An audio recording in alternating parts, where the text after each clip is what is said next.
안녕하세요. 저는 방구석 헤지펀드 매니저 라일라입니다. 저는 미국에서 데이터 사이언티스트로 일하고 있는데요. 제 취미는 매일 주식 데이터를 받아 코드를 돌려 전략을 만들고 돈을 잃거나 벌든 제 돈을 투자해 전략을 실험해보는 것입니다. 오늘은 지난주 금요일과 그 전에 있었던 급격한 하락을 완전히 되돌리지는 못했지만 그래도 하락세를 멈추고 상승한 하루였습니다. 다우 지수만 유일하게 하락했고 S&P 500과 나스닥 그리고 러셀 지수는 모두 상승했습니다. 특히 테슬라는 트럼프 대통령의 자율주행차 규제 완화 계획 소식에 크게 상승했고 엔비디아는 이번 주 수요일 실적 발표를 앞두고 있어 많은 사람들이 이를 기다리고 있는 것 같습니다. 오늘도 주요 지수를 분석하면서 시장의 방향성을 한번 알아보도록 하겠습니다. 먼저 S&P 500 지수를 살펴보면 S&P 500 지수는 단기 이동평균선을 오늘도 유지하며 마감하는 모습을 보였습니다. 여전히 돌파 이후 저점을 지지선으로 삼아 이를 벗어나지 않으려는 시장의 노력이 보입니다. 나스닥은 지난주 급등과 급락 이후 이제 빅테크들은 끝났나 싶었지만 엔비디아의 실적 발표가 나오기 전까지는 아직 확실히 알 수 없습니다. 빅테크들이 모두 하락하는 것도 아니고 테슬라나 넷플릭스 같은 주식들이 여전히 버텨주고 있기 때문에 나스닥은 결국 엔비디아의 실적 발표가 나와야 향후 방향이 결정될 것 같습니다. 그래도 다행인 점은 여전히 7월의 정고점을 지지선으로 삼아 그 밑으로 벗어나지 않으려는 움직임을 보여주고 있는 것입니다. 다우 지수는 오늘도 하락을 이어갔지만 여전히 돌파를 유지하고 지지선을 지키고 있기 때문에 나쁜 모습을 보이고 있지는 않습니다. 중형주와 소형주도 마찬가지로 하락세를 멈추고 다시 상승세로 돌아섰는데요. 하지만 상승세가 그렇게 크지는 않았고 여전히 장기 채권 금리가 크게 상승하는 가운데 약간의 시간이 더 필요하지 않나 생각하고 있습니다. 그래도 나스닥 100 ETF QQQ를 살펴보면 오늘 다시 한번 단기적으로 상승세로 돌아섰습니다. 물론 이번 주 수요일 엔비디아 실적 발표 전까지는 방향성이 어떻게 될지 확신할 수는 없지만 현재 리더 주식을 보유하고 계시다면 여전히 주식 비중을 크게 유지하면서 보유의 관점으로 접근하는 것이 좋을 것 같습니다. 이제 레버리지 ETF들을 살펴보도록 하겠습니다. 레버리지 ETF들 중 S&P 500 지수를 3배 추종하는 UPRO는 오늘 다시 한번 상승 모멘텀을 되찾았습니다.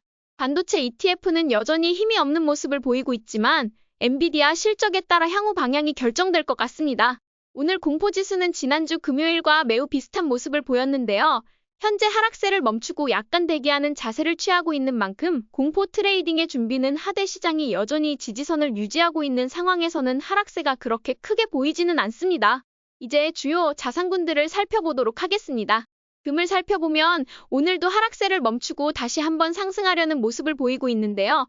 저는 이것이 페이크인지 아니면 금이 하락세를 끝내고 상승 모멘텀에 들어갈 것인지는 여전히 알 수 없기 때문에 추세가 끝나는 그날까지 일단은 금 숏 포지션을 유지하도록 하겠습니다. 장기채 금리는 오늘 약간 하락했지만 그래도 상승 추세가 9월부터 계속 이어지고 있는 만큼 현재 장기채 ETF, TLT에 진입하는 것은 리스크가 커 보입니다. 그래서 숏 포지션을 유지하도록 하겠습니다. 비트코인은 오늘 거의 횡보에 가까운 모습을 보였죠. 비트코인 ETF IBIT를 살펴보면 여전히 리더의 자격이 있는 것 같고 돌파를 계속해서 유지하고 있으며 모든 상승을 되돌리려는 모습은 전혀 보이지 않습니다. 그렇기 때문에 비트코인이 단기 이동평균선에 점점 가까워지고 있는 만큼 계속 주의 깊게 살펴보며 기회가 왔을 때 매수를 지속하는 것이 좋을 것 같습니다. 비트코인과 관련된 자산들은 오늘 트럼프 대통령이 코인베이스 CEO를 만난다는 소식과 더불어 코인베이스가 아주 호재를 보였고 로빈후드와 마이크로스트래티지도 모두 다시 한번 크게 상승했습니다. 역시 주요 리더 주식들은 단기 이동평균선에 다가오지도 않고 계속해서 상승하는 것 같습니다.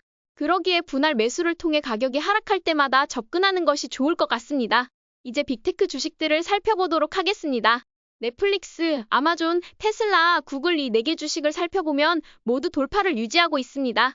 구글은 하락세를 겪은 후 단기 이동평균선을 지지선으로 삼아 유지하고 나서 다시 상승세로 돌아섰습니다. 내일의 가격 형성이 굉장히 중요할 것으로 보이며 아마존도 여전히 지지선을 유지하고 있어 클라우드 회사인 아마존과 구글이 아주 잘 버텨주고 있습니다. 메타는 아주 약간의 상승만 보이며 마감했는데요. 너무 안타깝습니다. 하지만 8월 정고점을 여전히 지지선으로 삼아 그 밑으로 내려가지 않고 있는 점은 그나마 다행입니다. 그렇기 때문에 아직 매도의 관점은 아니지만 만약 이 지지선을 붕괴한다면 메타의 상승 모멘텀도 드디어 끝나는 것이 아닌가 하는 생각이 듭니다. 엔비디아는 오늘 단기 이동평균선 아래로 내려가면서 6월 정고점을 지지선으로 삼았던 가격 형성이 그 밑으로 붕괴했습니다. 하지만 수요일 실적 발표를 앞두고 있어 현재 방향성을 확신할 수는 없지만 엔비디아는 AI 사이클이 끝날 때까지는 그냥 떨어질 때마다 계속 모아두는 것이 좋다고 생각합니다. 테슬라는 그동안의 하락세를 멈추고 오늘 상승했는데요. 이 패턴은 실적 발표 이후 돌파가 나오고 하락세를 보이다가 단기 이동평균선을 지지선 삼아 상승했던 이전 모습과 매우 유사하게 보입니다. 테슬라는 오늘 자율주행 규제 완화 소식에 따라 앞으로 자율주행 데이터를 더 많이 모아 완전 자율주행에 한 걸음 더 가까워질 수 있을 것 같습니다. 이제 돈의 흐름을 살펴보기 위해 섹터와 산업들을 살펴보도록 하겠습니다. 오늘은 헬스케어 섹터를 제외하고 모든 섹터가 상승한 좋은 날이었는데요. 사실 지난주에 하락세가 좀 컸던 만큼 이번 주는 이 정도의 지지는 당연한 일이고 이번 주에 지지선을 계속해서 유지하며 횡보하는 것이 가장 중요할 것 같습니다.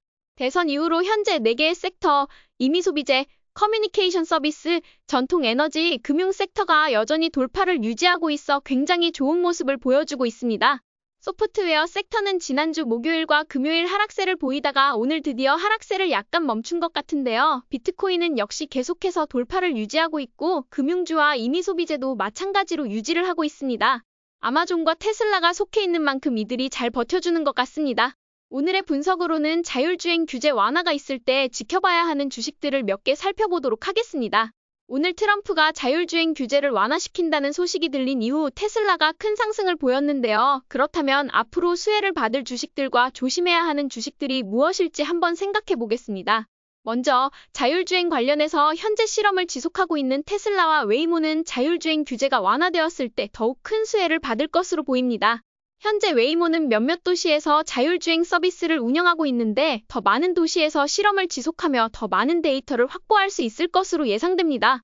테슬라는 자율주행 분야의 선두주자인 만큼 규제로 인해 제약이 있었던 부분들을 벗어나면서 더욱 많은 데이터를 얻고 완전 자율주행으로 한 걸음 더 가까워지는 기회가 될 것이라고 생각합니다.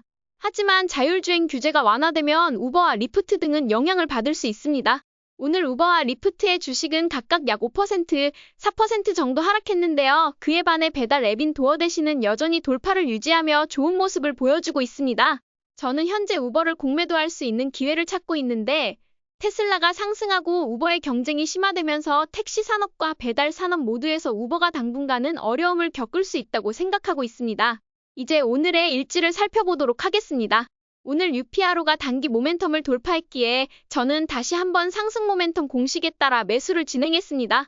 오늘은 5개 정도의 주식을 매수했는데 스윙으로 매수한 주식이 2개 정도 있었고 주가가 정고점을 돌파했길래 매수한 ACVA 그리고 소프트웨어 ETF를 분할 매수로 접근하기 위해 아주 소량 포지션으로 다시 한번 추가 매수를 했습니다.